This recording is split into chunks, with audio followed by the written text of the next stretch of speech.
Hi, this is Chef Jason Stevens, and I'm interviewing Logan Vaughn, our general manager.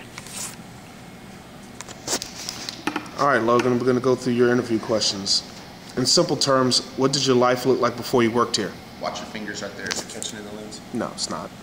Before I was here, I was at Northridge Country Club. I'd been there for about 2 years. As far as my life goes, when I first started in the club business, I was married. Got divorced. That's about it. Pretty simple. Most of my background's all in food and beverage. That's kind of what I was doing. I was a pastor for a few years before that, before I decided that it was a lot easier to make money in the restaurant business. Okay. Describe the moment that shaped your decision to work here. I guess it would definitely have to be the day that I was out here. Joe had called me and said he wanted me to come look at the club, so I came out.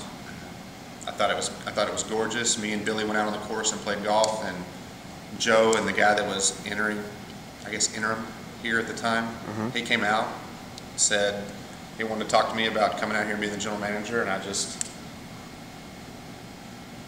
at the time, I guess it was a hard decision because we had just gotten our team together, you know. It had taken 2 years to get the team at Northridge together, and we were just rocking and rolling. But I saw a better opportunity to progress in this business here than I did with the private club there. And so that was what shaped my decision here, was the ability to move up and the ability to progress. Do you regret it? At times. I regret it. This is a very difficult beast to ride. The clubhouse is small. The course shadows the club. It really does. The course is amazing, and then you've got this little bitty clubhouse that you're trying to function as a high-end club in a very, very small kitchen, and the pavilion being 200 yards away from everything here makes it very difficult. That, and I miss my staff. I do. I miss my office staff. I miss my events coordinator, and I miss the ability to not have to work 75 hours to 80 hours a week just to function. But other than that, I love it here. I do. So it's bittersweet.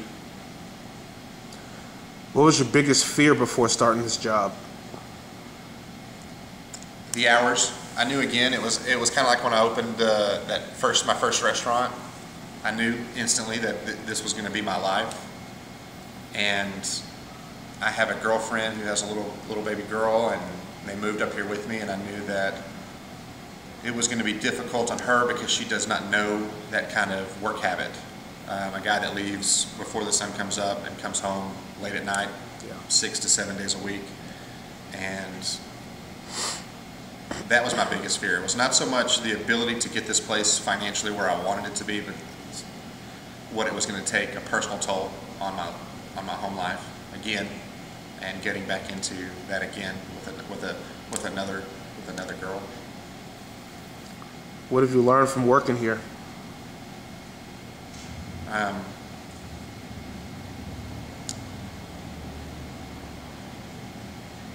That everything's fixable. I truly believe it. I truly believe, when it boils down to it, that most businesses can be saved with hard work, and if you got to change your direction, change your direction. This is just another example of a business that wasn't being run right, and that with the right people in the right positions, it can go there. I've definitely learned that. All right. If your life was a 30-second infomercial, what would you be selling? Aspiration. Everything that I do, I work my butt off. Every job I've ever had, I put everything 100% into it. It's not just a job. I don't work to live. I live to work, and that's what I sell. That if you want something, that's out there and you can get it. You just have to work your ass off to get it. All right. If you were on a deserted island and you were given the option to have one book and one movie, what would they be? Okay, definitely the movie would be The Never-Ending Story. I know. It's amazing. And as far as the book goes, that would be pretty difficult. But once again, it has to go back to a childhood book, and that would be Gary Paulson's Hatchet. Okay. Define irony. You know, I put that one on there to stump you guys because it's funny. I don't know if you ever saw the movie Reality Bites. Did you ever see the movie with Winona Ryder? Yeah, it was a bad movie. It was awful. It was awfully awesome. Okay. And she's in her interview. They ask him to define irony. I know what it is only pretty much because of that movie, but it's the use of a word in which its meaning is the exact opposite of its literal meaning. Ah, okay. If you had my job, what would you do? I'm sorry. If you had my job, what would be the first thing that you did? I would change the menu, and I would go high-end Mexican food.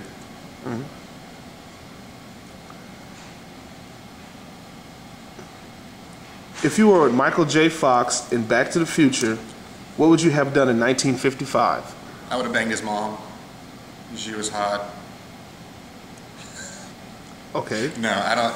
In 1955, I really don't know. I'd have probably visited family just to see what it was like, see what my family was like back then. Do you play golf and why? I do play golf. I bought my first set of clubs when I got into the club business a couple years ago, and I love it. I think I'm a lot better at smoking cigarettes and drinking beer on the course than I am with my clubs, and that's pretty much the reason why I go out there right now. If you could ask me one question right now, and I had to answer truthfully, what would it be? Why the hell do you think I'm gay? Because you walk. If it walks like a duck, and I'm sorry. If it walks like a duck. Like a tuck? No, I meant duck. Sorry. If it walks like a duck and it quacks like a duck, it must be a duck. I'm just. I fucking hate you.